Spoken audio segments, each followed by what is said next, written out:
¿qué tal? Muy buenas noches, bienvenidos a Noticias 22. Qué gusto estar con Rafael García Villegas. Rafa, de verdad, un placer. Y ya está por acá Laura Regis, hola, en la interpretación de lengua de señas mexicana. Mi querida Laura, amigos del auditorio, como siempre, un placer arrancar la semana con ustedes. Hoy estrenando un mural, como lo pueden ver a nuestras espaldas, arquitectura del siglo XVI en nuestro país, que tiene que ver con el reportaje de fondo que nos ha preparado Óscar Cortés, que en un ratito más estará platicando con nosotros. Ahí vemos lugares que se han vuelto icónicos, emblemáticos en el paisaje urbano, de manera particular del centro de la República, de la Ciudad de México, construcciones, muchas de ellas de carácter religioso. Encontramos inclusive también por ahí el antiguo colegio de San Ildefonso, que vamos a ver más adelante, y ya está apareciendo. Imágenes, insistimos, lugares emblemáticos construidos en 1500, ahí está San Ildefonso, 1500, y ustedes pónganle después la décima que quieran. Y esta será la reflexión que nos traerá esta noche Óscar Cortés en el segmento de reporteros. Bueno, efectivamente es una época en la que se crea un estilo propio en México. Es el siglo en el cual se empieza a desarrollar una arquitectura que es sincretismo de ciertas condiciones de vida de los indígenas, por ejemplo, los patios centrales, las viviendas alrededor, y por otro lado, el estilo de los europeos con este tipo de construcción religiosa también cargada de muchos simbolismos.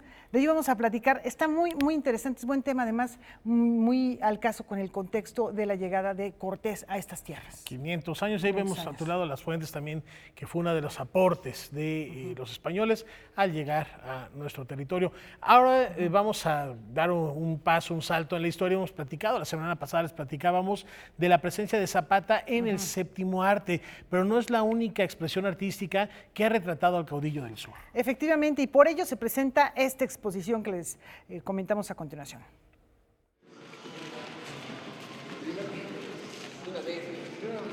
A unos meses de concluir con el año de El Caudillo del Sur, el Palacio de Bellas Artes abrirá sus puertas para develar la exhibición Emiliano Zapata, después de Zapata, un reencuentro de los hechos históricos que engloba la vida del personaje morelense y su influencia en la historia de México.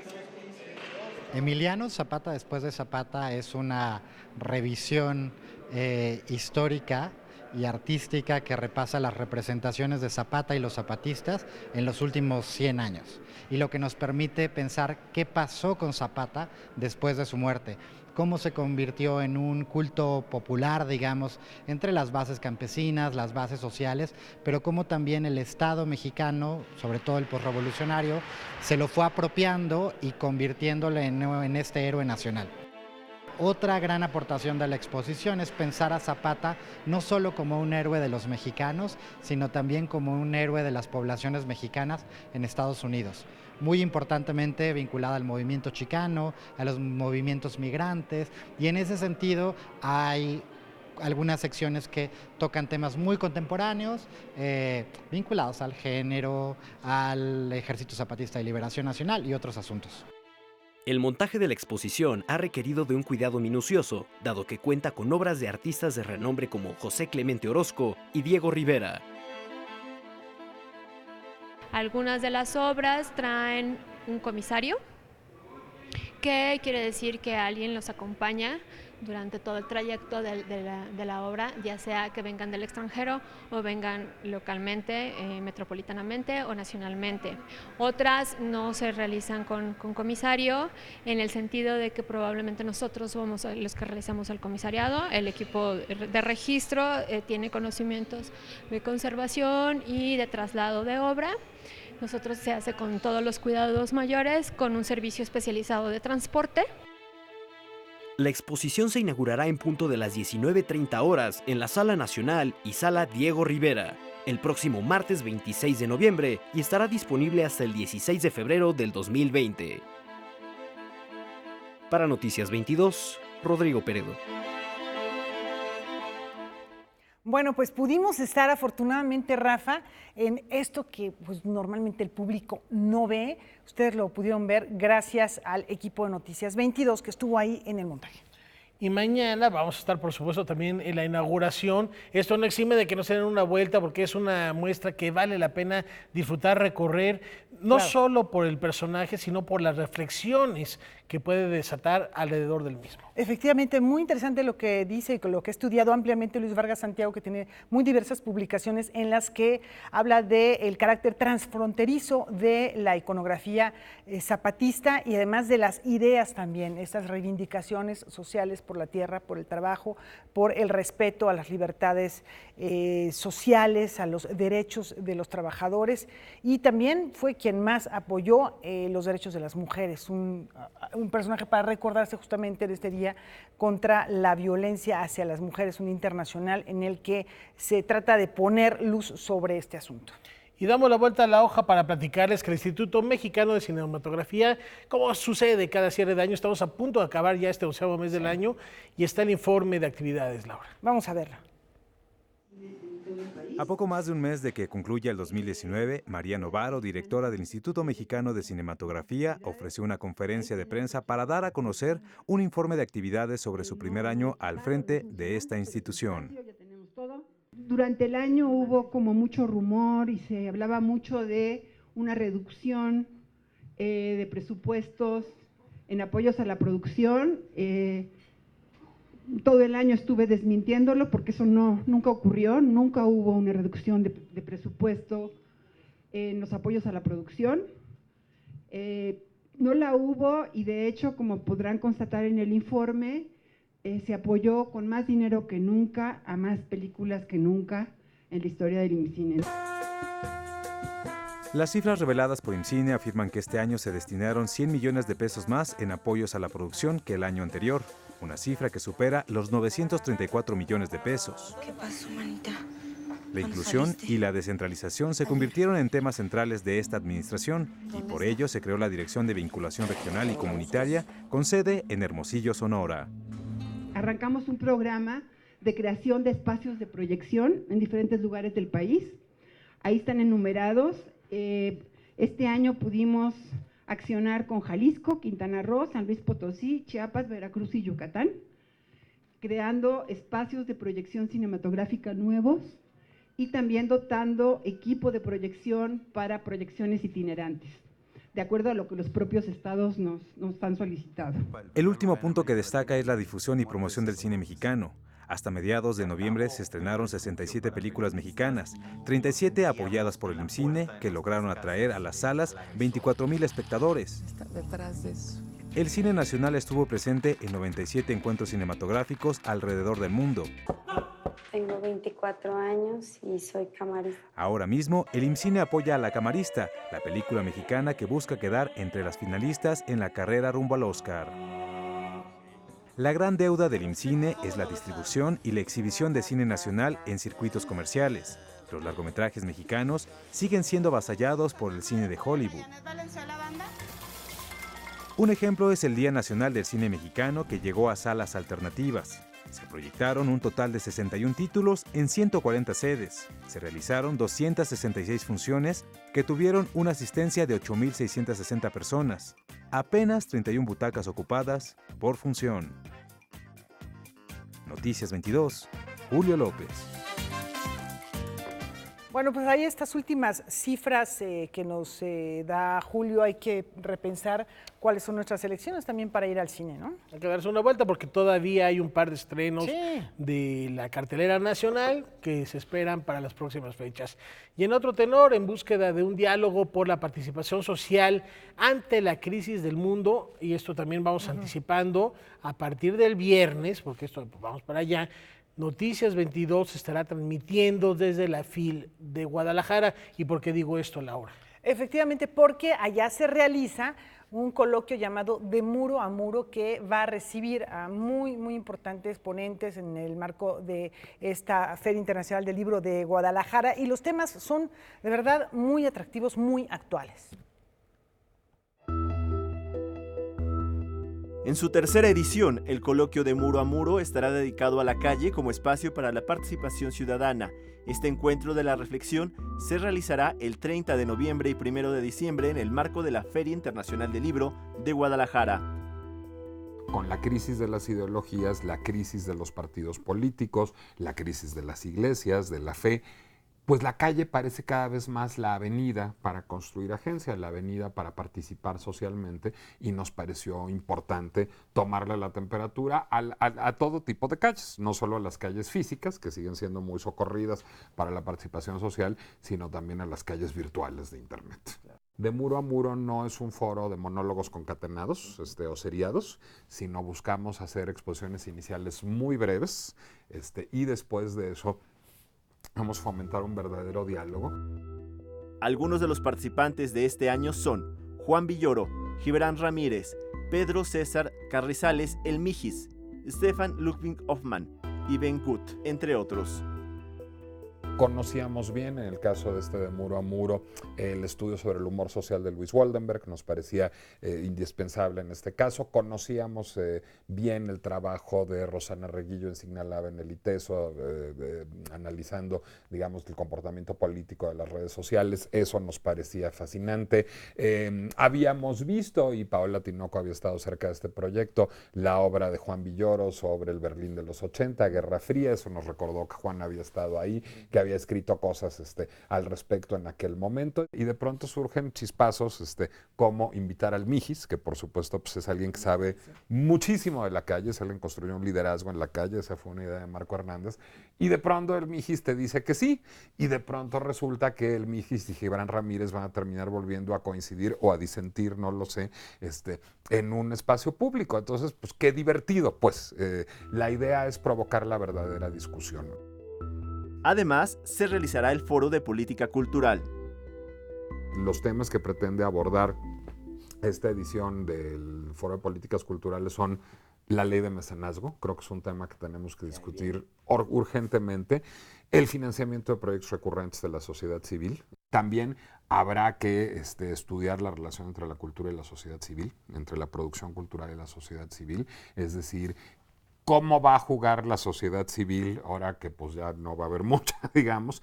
Y creo que uno de los análisis que se imponen son los modelos de política cultural en el mundo. Con la participación de funcionarios públicos y analistas, se realizará el foro 4T Debate. Vamos a tener un foro que se llama la 4T Debate. Es decir, lo que hicimos fue pensar que más allá de la diferencia de posturas, de la diferencia de ideas de mundo, etcétera, pues yo creo que es necesario que la feria del libro más importante de Hispanoamérica, uno de los espacios de discusión de ideas más importantes del país, tenga un espacio para que el Estado mexicano ponga a debate sus políticas públicas y se tenga un verdadero diálogo de ideas, de proyectos, de políticas públicas, de legislación con expertos. Va a haber una sobre educación, va a haber una sobre política interior, va a haber una sobre combate a la corrupción, va a haber una sobre política de comunicación y va a haber una sobre desarrollo económico y desarrollo social. Noticias 22, Alberto Aranda. Bueno, todas estas mesas nosotras se las vamos a presentar en el contexto de la Feria Internacional del Libro de Guadalajara. La van a poder disfrutar, si no están allá, que ojalá se den el tiempo, aquí, a través de la señal de Canal 22. Y le reiteramos, a partir de este viernes estaremos haciendo ya nuestro primer enlace a la Perla Tapatía con motivo de este encuentro editorial.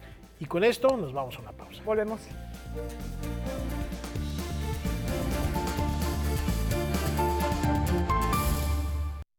Bueno, vamos a hablar de política. De política, de un movimiento que ha trascendido, por lo menos durante 100 años de su fundación, el Partido Comunista Mexicano, y se invita ahora a hacer una reflexión precisamente sobre esta impronta, sobre esta huella que ha dejado en un centenario. En un centenario y bueno, pues en la sociedad mexicana, en corrientes de pensamiento y artísticas de nuestro país.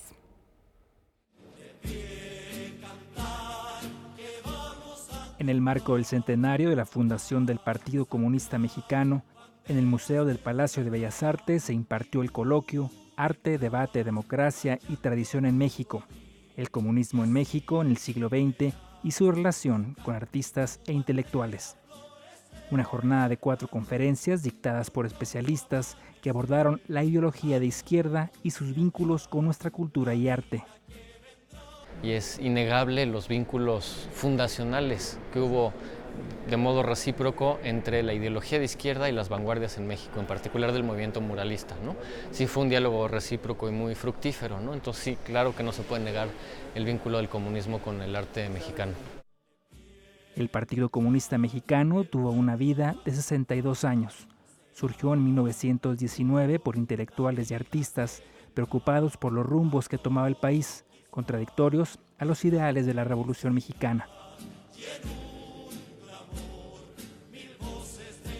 Las ponencias estuvieron a cargo de Javier Guzmán con la charla, Teresa Proenza, militante comunista y secretaria de Diego Rivera, Óscar de Pablo con su participación titulada La Rojería, artistas comunistas en México, Patricia Legarreta con la conferencia El divorcio del marxismo académico del comunismo en el siglo XX, y Alberto Híjar, quien presentó Praxis Estética y Sujeto Revolucionario. El Partido Comunista Mexicano tiene una serie de células formadas por personajes tan connotados como Diego Rivera, José Clemente Orozco, Siqueiros, Javier Guerrero y tantos otros más que desde, voy a hacer una metáfora, desde las trincheras del arte lucharán, ¿sí?, por los postulados del Partido Comunista. El coloquio se llevó a cabo frente a 2 murales del acervo del Museo del Palacio de Bellas Artes, relacionados con la historia del comunismo, La Tercera Internacional y El Hombre Controlador del Universo, obras de Diego Rivera pintadas en 1933 y 1934, respectivamente. Noticias 22, Omar Vera. Bueno, y continuamos con asuntos sociales. Se llevó a cabo un homenaje al líder político y sindical Valentín Campa Salazar, quien ya descansa en los interiores del Panteón Civil de Dolores. En una ceremonia solemne encabezado por el presidente Andrés Manuel López Obrador, esta mañana se realizó la inhumación de Valentín Campa en la Rotonda de las Personas Ilustres del Panteón Dolores en la Ciudad de México. Campa fue líder ferrocarrilero, dirigente del Partido Comunista Mexicano y un activista que luchó por los derechos de la sociedad desde la izquierda. Nuestro abuelo fue un hombre íntegro y consecuente en su lucha. Si él viviera, estaría peleando por la clarificación y castigos de crímenes de Estado contra el pueblo de México. Por mencionar algunos, Ayotzinapa, Aguas Blancas, Acteal, la Guerra Sucia e incluyendo el todavía impune Luis Echeverría Álvarez. Por ello, reconocer su excepcional aportación a México contribuye al establecimiento de una sociedad democrática y un Estado de Derecho pleno para todos los mexicanos. Un hombre que fue marginado sistemáticamente por el Estado en su labor político-social, recibe el más merecido sepulcro de honor. Llega alguien completamente diferente a esta rotonda. Aquí yacen políticos, militares, artistas, científicos e intelectuales. Hoy, la rotonda recibe en su seno, por determinación del señor presidente de la República, a un luchador social. Me da mucho gusto que se celebre este acto y que sus restos estén aquí, en la rotonda de las personas ilustres, donde merece estar el compañero Valentín. Después de guardar un minuto de silencio, se formó una guardia de honor y sus restos fueron colocados al interior del monumento número 117 de este camposanto, creado por la escultora Maru Santos. Noticias 22, Óscar Cortés. Bueno, y cambiamos de tema porque siguen las fiestas por el 25 aniversario del Centro Nacional de las Artes y estos son los pormenores de la celebración de este fin de semana. En el marco de los 25 años del Centro Nacional de las Artes, el pasado 24 de noviembre se dio cita al público para celebrar Algarabía de las Artes, un evento de programación diversa que promueve la interacción entre los artistas de distintas disciplinas, así como también la exhibición del talento emergente en el país. Estamos iniciando los festejos de los 25 años del Centro Nacional de las Artes, que se fundó en 1994. Incluyen un montón de actividades de todas las disciplinas, de danza, teatro, música, circo, artes visuales, interdisciplina. Estamos intentando hacer una programación que teja, digamos, a todas estas comunidades que viven dentro de la comunidad del CENART, que son en principio las escuelas, que dentro del Centro Nacional de las Artes habitan algunas de las escuelas más importantes de arte del país. Está la Escuela Nacional de Teatro, la de Danza, la Superior de Música, la Esmeralda de Pintura y Escultura. Tenemos el Centro de Capacitación Cinematográfica, que también vive dentro del CENART. Así que bueno, esta programación está un poco basada en esta comunicación entre todas las comunidades del CENART. Durante la feria multidisciplinaria, la comunidad pudo transitar a lo largo de un recorrido en el que se contó con la presencia de la Banda Sinfónica y Mariachi de la Secretaría de Marina, quienes durante alrededor de 2 horas recibieron los vítores del público. Por otro lado, el CENART busca la participación de los centros estatales de las artes, todo con el fin de generar un ambiente de convivencia entre la comunidad artística del país. Es un espacio que hay que cuidar, que hay que defender, que hay que seguir permitiendo que la gente lo haga suyo, abrir las puertas y sobre todo, pues eso, que siga celebrando los encuentros entre los artistas y entre el público para construir juntos. Los invitamos a todo el público, las puertas están abiertas para que vengan al CENART, para que disfruten desde su arquitectura, que es maravillosa, hasta todas las actividades programadas para festejar estos primeros 25 años. Para Noticias 22, Rodrigo Peredo. Bueno, y ahora les tenemos una recomendación terminando Noticias 22. Ya está listo Javier Aranda Luna, quien esta noche en Debate 22 nos hablará sobre la resignificación precisamente de Zapata en los movimientos marginales. Ya hace ratito platicábamos de El Caudillo del Sur a propósito de la exposición que se presenta mañana. A partir de mañana en el Palacio de Bellas Artes, y ahora en Debate 22 tendremos una oportunidad más para reflexionar en torno a este célebre personaje de la historia de México. Volvemos en un instante.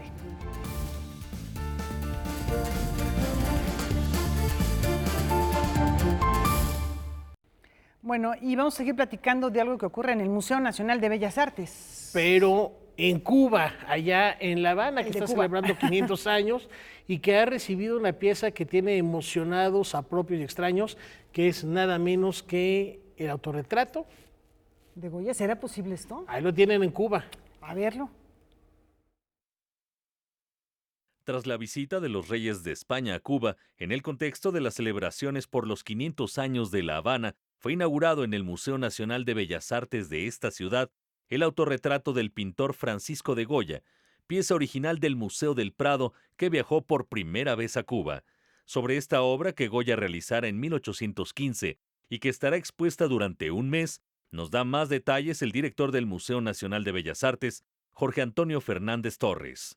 Tener un cuadro de Goya en Cuba es algo muy bueno, primero para que todos los cubanos, yo decía, lo he dicho siempre, es un lujo, es una oportunidad extraordinaria, pero además el museo tiene piezas también de diferentes siglos, tiene una gran colección del siglo XIX español, es que el XIX es lo más potente, lo más coherente dentro de la colección de arte español, pero el XVIII está un poquitico cojo, ¿no? Y Goya fue quizás ese artista bisagra entre el XVIII y el XIX. Es el artista que abre la modernidad en el arte español, el artista que se está revalorizando también muchos códigos que hasta ese momento no existían. Es un poeta romántico de la pintura, pero también tiene esa fuerza del expresionismo. Sería imposible hablar del expresionismo alemán, de todo lo que sucede después, sin Goya, hasta artistas más recientes. Pienso en Francis Bacon o en Lucian Freud, que los dos ya están muertos, pero la obra de Freud y de Bacon no hubiera sido posible sin Goya. Eso está clarísimo. Este autorretrato propiamente es una obra ya tardía de 1815, es un momento muy convulso en España, el restablecimiento del absolutismo, del poder monárquico, la restitución también de Fernando VII, la abolición de la Constitución de 1812, y fue un momento también dramático para él, ¿no? Que además era un hombre que profesaba también ideas liberales, tuvo esa relación de amor y odio con Fernando VII, a pesar de haber sido pintor de la corte durante 5 reinados. Todo lo que sucede en este momento, por supuesto, está alrededor de los 500 años, pero tampoco fue un proyecto pensado por los 500 años. Nosotros estamos haciendo otra exposición para conmemorar los 500 años que debe inaugurarse ahora el 12 de diciembre. Es una reflexión sobre La Habana, sobre cómo se ha pensado La Habana como ciudad, sobre su tejido urbano, su cartografía. A partir de ahí se inspira el proyecto. Es una excelente exposición de grabado y así entonces van a ver desde los grabados históricos y de todo ese mapeo de La Habana histórico que había hasta artistas contemporáneos que están reflexionando también sobre La Habana. Con información y texto de Guadalupe Alonso y Pepe Quiroga enviados, Óscar Helguera, Noticias 22. Bueno, pues ahí está otra visita, otro recorrido y un descubrimiento, efectivamente, sí. Ahí está el autorretrato, un préstamo. En préstamo, y me gusta cómo lo definen el poeta del romanticismo, Francisco de Goya, como uno de los personajes trascendentes en el arte. Que más se hacía autorretratos, muchos han hecho, pero bueno, él tiene desde muy joven hasta la edad ya muy avanzada autorretratos extraordinarios. Habrá que visitar La Habana para ver cómo luce este autorretrato de Goya en tierras cubanas. Y nos vamos porque ya se aproxima la Feria del Libro, como hemos anunciado, y si se van a dar una vuelta y no saben qué comprar, a lo largo de esta semana les vamos a estar dando algunas recomendaciones, por ejemplo, aquella que tiene que ver con el sabor del vino, el temperamento, el carisma de un personaje. La escritora y periodista mexicana Mónica Lavín nos platica dónde convergen estos asuntos. Una invitación a disfrutar y experimentar los aromas, matices, sabores y espacios que ofrece la novela Todo sobre nosotras fue lo que se vivió en el restaurante Lip La Brasserie, donde se maridó la reciente publicación de la escritora Mónica Lavín. Como Brasserie Lip tiene un premio Lip y yo soy parte del jurado, como parte del jurado normalmente participamos en una actividad que me parece fabulosa, se llama literatura. La literatura es la combinación del vino y el texto, es decir, se maridan los textos literarios con el vino. Vamos a maridar 5 fragmentos del libro de Mónica, que además es una maravilla, es una belleza del libro, la manera de cómo lleva la novela es fantástico. Y entonces, bueno, vamos a ir leyendo cada uno de esos fragmentos en donde principalmente habla de ellas, de esos 4 personajes, de esas 4 grandes mujeres que forman parte de la historia, y vamos a encontrar ese vino que tiene la misma personalidad. Es una novela que tiene que ver con recorrer o evocar el pasado para en el presente acomodarlo, saber quiénes son las que son ahora, qué proyectos tienen y cómo cada una es realmente complicada, como somos todos, y cómo cada una de todos modos es un misterio para la otra. Se dan estas conversaciones que tienen que ver hasta con algo lúdico, con la relación con su cuerpo, con el amor o con el desamor, o con la maternidad o la no maternidad, o sea, las decisiones que han ido tomando y que las han hecho ser las que ahora son y que todavía están por seguirse redescubriendo e inventarse. Esto es una especie de encuentro de las personalidades del vino y las personalidades de los personajes de la novela, y es en realidad una fiesta del espíritu, de la palabra y del vino, tan ancestral como tradicional como ritual. Noticias 22, Karen Rivera. Pues literalmente sí, se antoja muchísimo este maridaje y me preguntaba yo, ya que tenemos otro libro a continuación, ¿cuál sería el maridaje que se podría hacer con esta nueva publicación, este nuevo libro de relatos del escritor Carlos Velázquez, creador siempre de personajes e historias totalmente extravagantes, fuera de lo común, con un humor negro brutal? Vamos a ver de qué va esta nueva publicación. Con la Biblia vaquera y la marrana negra de la literatura rosa, Carlos Velázquez se colocó en el panorama de la joven literatura mexicana a finales de la primera década de este siglo. Ahora presenta Despachador de pollo frito, su quinto libro de relatos, que se suma a otros 3 de crónica. En Despachador de pollo frito, las desventuras de los protagonistas, amalgamadas por el humor y la crueldad, son encarnadas por un detective que anda tras un falso Paul McCartney, un Casanova cinéfilo con el corazón roto, un director de orquesta en la provincia mexicana, al mismo tiempo homofóbico pero bisexual, un travesti con sus centros de placer corporal clausurados y un despachador de pollo frito en conflicto con su jefe. Es un libro muy cruel, como lo es también La marrana negra. Sin embargo, el humor juega un papel muy importante porque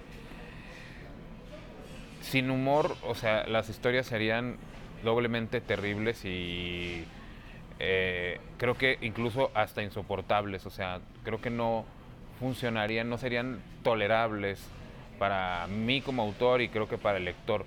Creo que el humor no solo cumple la función de ser, bueno, la función que cumple el humor es la de un ansiolítico, ¿no?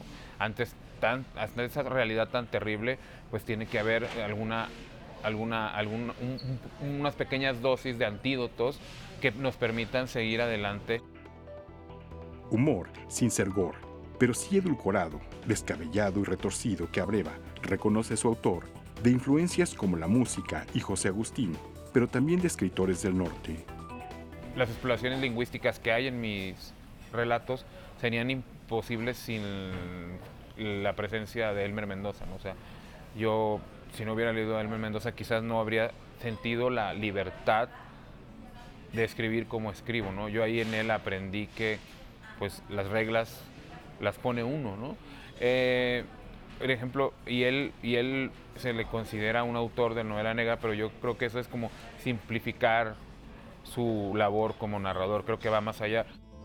Precisamente es Elmer Mendoza quien describe los textos de Carlos Velázquez como aquellos en donde no funciona es sálvese quien pueda, porque no se salva nadie del humor corrosivo. Un humor que transita por los diálogos dinámicos y vivaces entre sus personajes. Soy prejuicioso como todo el mundo, pero tengo muy pocos prejuicios, entonces nunca me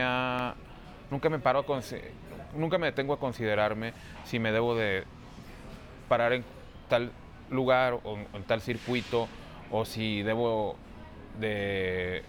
puedo entrar a alguna zona fresa o alguna zona peligrosona.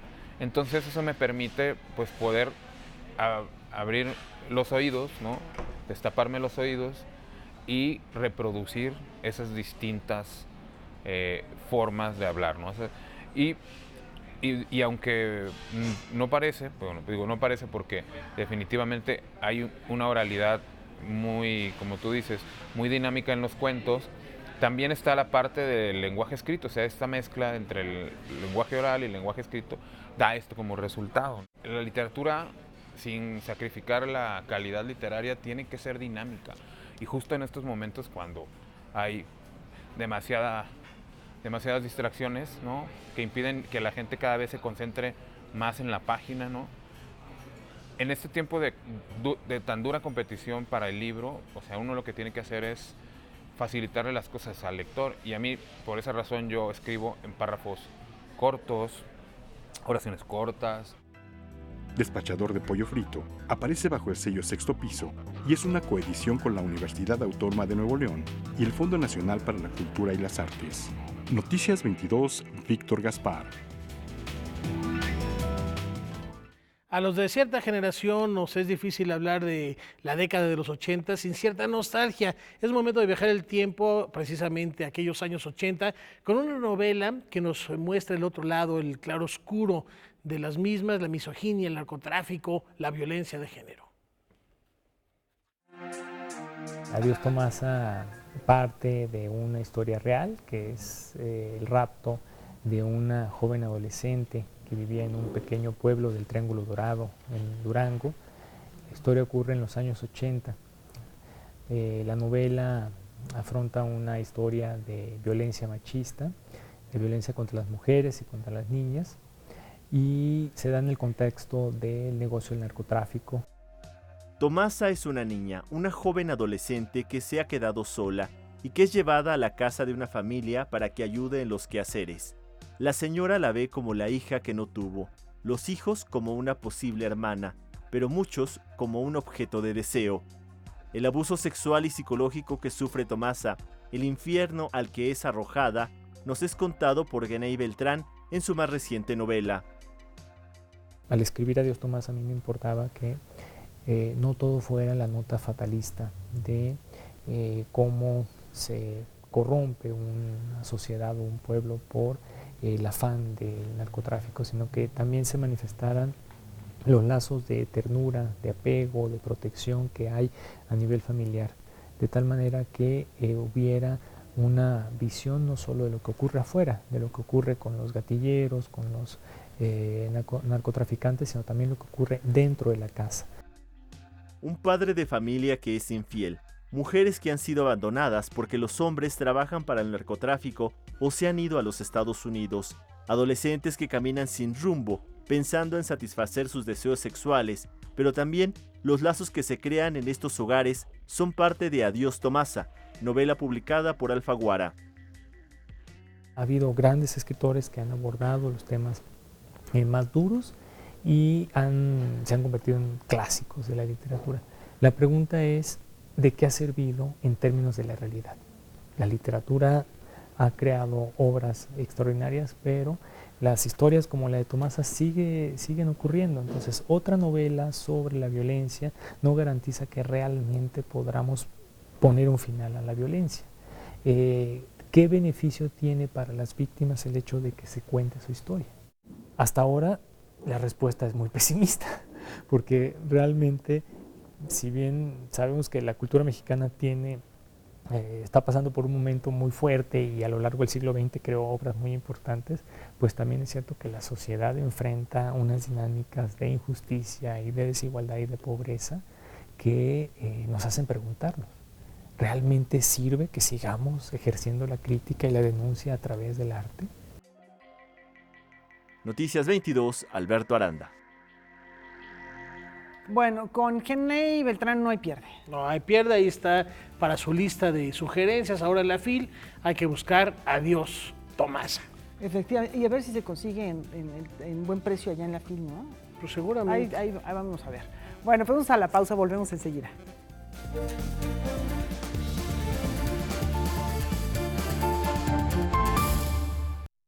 Siglo XVI, también conocido como el siglo de las colonias, mientras en Europa, España y Francia peleaban por Nápoles, Portugal y España buscaban conquistar nuevas latitudes. Hoy vamos a hablar de esa arquitectura que permea precisamente en nuestro continente en el segmento de reporteros.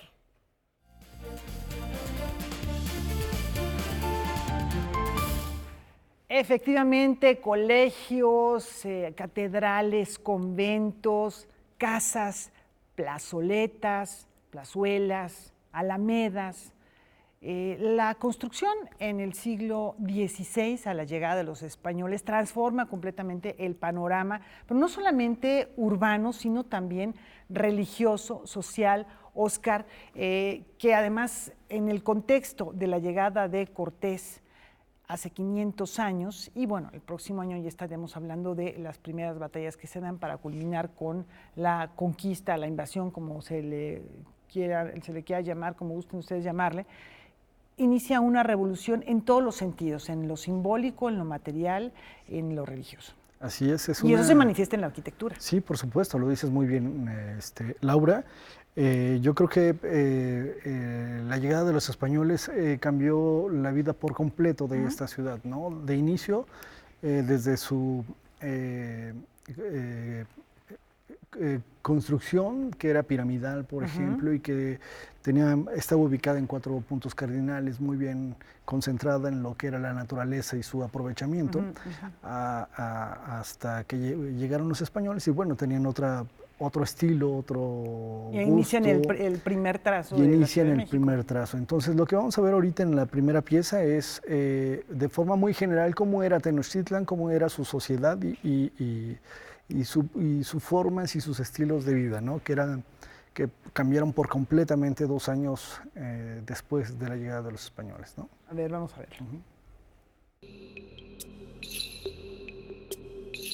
Entender a Tenochtitlán es entender justamente ese pensamiento, una arquitectura que logra mezclar esa interacción física de un sistema lacustre, donde pues a lo largo de sus devenires ancestrales se entendió que no había que luchar con ellas, sino al contrario, tratar de convivir. Dado que nos situamos siempre en México Tenochtitlán, pues es importante entender que la sociedad mexica era una sociedad también sumamente compleja, era lo más parecido a lo que hoy podríamos llamar un estado centralizado, con un gobernante que se consideraba descendiente de los dioses, él mismo era considerado un dios por la nobleza mexica y que por lo tanto tendría lo que hoy podríamos llamar un poder absoluto.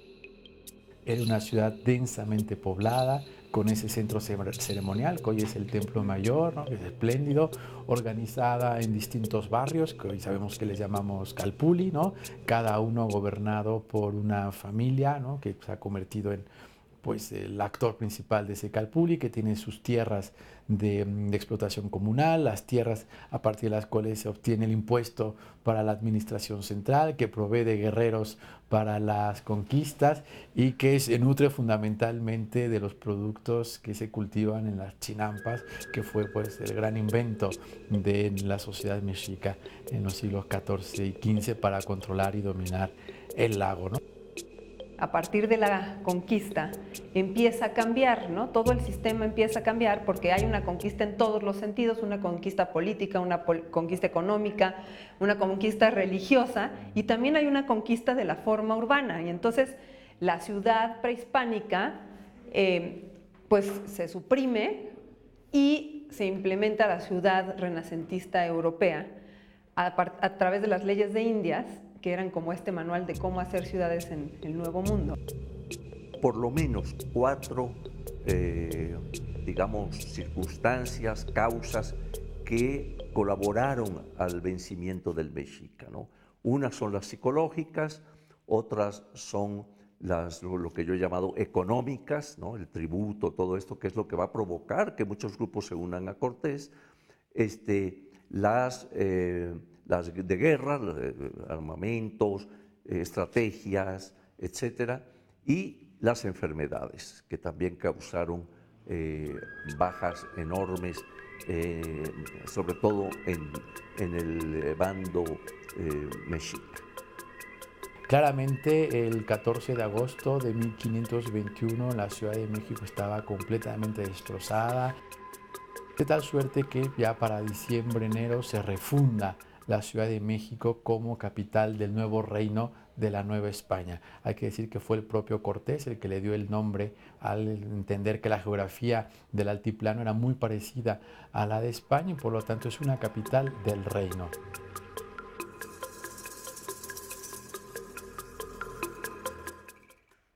Bueno, así es que después de la llegada de los españoles hubo una destrucción prácticamente totalitaria y bueno, después empezaron a construirse los primeros edificios que ahí ya tenían una altura mayor, ¿no? Inclusive la táctica que ocuparon los españoles fue exactamente la misma que los mexicas.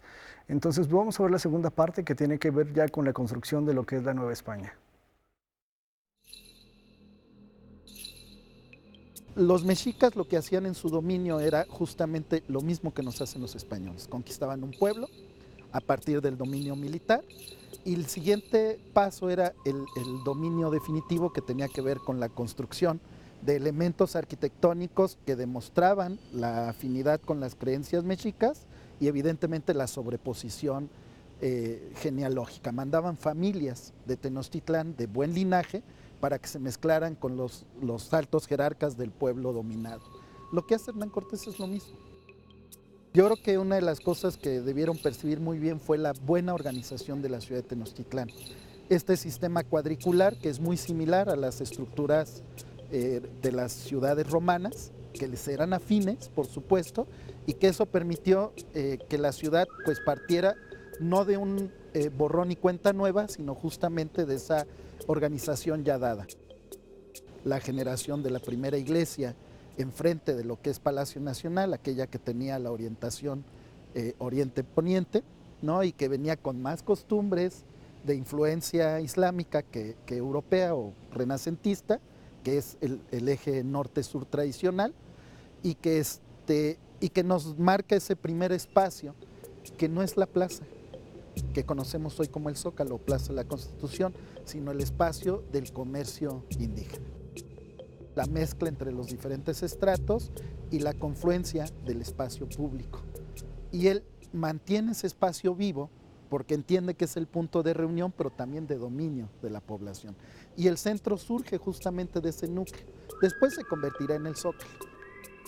Empecemos por la arquitectura conventual, que yo creo que es el punto de partida por su escala, ¿no? No podemos ir al centro sin reconocer la talla y manufactura y monumentalidad de lo que nos queda hoy del convento de San Agustín, por ejemplo, ¿no? Aquel que se establece justamente a partir de los recursos y de esta relación tan importante de los herederos de Cuauhtémoc, ¿no? El convento de Santa Teresa la Antigua, del cual todavía nos queda la iglesia y que hoy está convertido en un centro cultural. La casa que está en Manzanares, que es considerada la casa más antigua del centro de la ciudad, y a la que los estudiosos le han dado una antigüedad de mediados del siglo XVI por algunas características esenciales. Por ejemplo, por el hecho de que no tiene un espacio para la cocina. La cocina está al aire libre, como era en las casas de la época prehispánica. Simplemente un patio central alrededor del cual están dispuestas las viviendas sin ventanas, la mayor parte de ellas de los ocupantes, que es otra condición de las casas de ese tiempo. Entender que el dominio ideológico era tan importante como el militar, las primeras obras, y para lo cual las órdenes de los frailes y mendicantes llegaron a América, entendieron que la mayoría de los ritos en Mesoamérica se llevaban a cabo en el espacio abierto.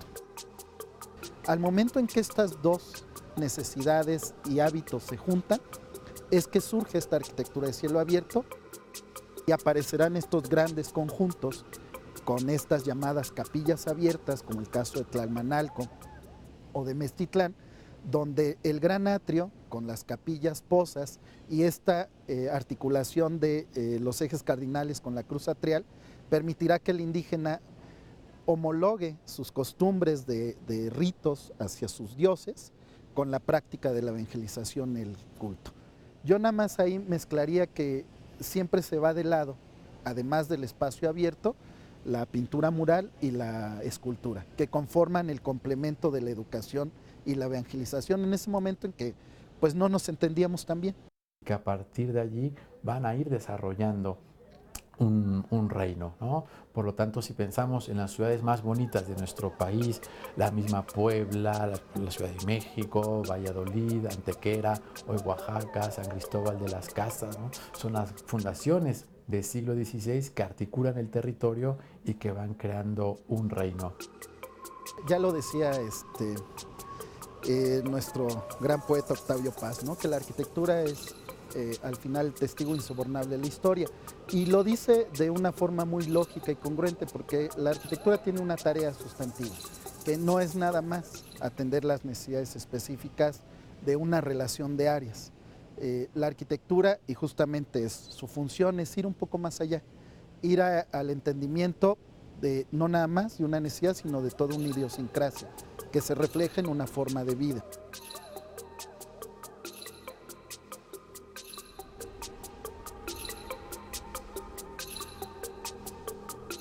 Bueno, y es importante entender esto que ocurrió hace 500 años, sí, o que empezó a ocurrir hace 500 años, porque forma parte de nuestro patrimonio cultural, arquitectónico, social, que hay que tener ahora muy presente con todas las conmemoraciones que se han llevado a cabo en este año, pero que el próximo año van a ser todavía más fuertes, Oscar, y forma parte de nuestra historia, nos permite entender y también tener mucha más apertura, decir, bueno, somos el resultado de ese sincretismo. ¿Sí? Están ahí estos espacios abiertos que se decía, estos eran indígenas, los indígenas no acostumbraban estar en espacios cerrados, por eso las cocinas, por eso los atrios. Claro. Inclusive se dice que hay narraciones en donde se nota que el primer choque cultural fueron los espacios. Los mexicas estaban muy acostumbrados al espacio abierto, a tener a sus dioses a la mano, digamos, ¿no? El viento, el sol, ¿no? La tierra. Y cuando llegan los españoles, ellos se preocupan más siempre por los interiores, ¿no? Inclusive cuando se hace la Nueva España también se convierte en una zona de importación, ¿no? Muy importante, con lo cual pues hay muchos materiales que no estaban a la mano y que se dieron origen también a otros tipos de ornamentaciones, ¿no? Que no estaban principalmente en la cultura mexica ubicada. Entonces, pues sí, lo dices muy bien. Yo creo que estos edificios son testigos de una sociedad de la que somos parte, ¿no? Yo no puedo creer o no me puedo imaginar el Zócalo sin ese cruce de personas, ¿no? Esos espacios abiertos en donde se convergen todo tipo de personas, ¿no? Me parece que esa es una de las grandes aportaciones que tiene justamente esta arquitectura, que nos permite pues dialogar, ¿no? de tú a tú. Y que además desde el primer trazo de la Ciudad de México participaron 2 españoles y 2 indígenas. De los 2 indígenas se sabe el dato, no se conoce los nombres, pero bueno, estuvieron ahí. Está el arte tequitqui, está el arte plateresco, que bueno, combinan, no es que llegó el barroco como tal, sino que hubo una combinación del pensamiento, la forma de vida y la iconografía indígena, con manos indígenas las que lo construyeron.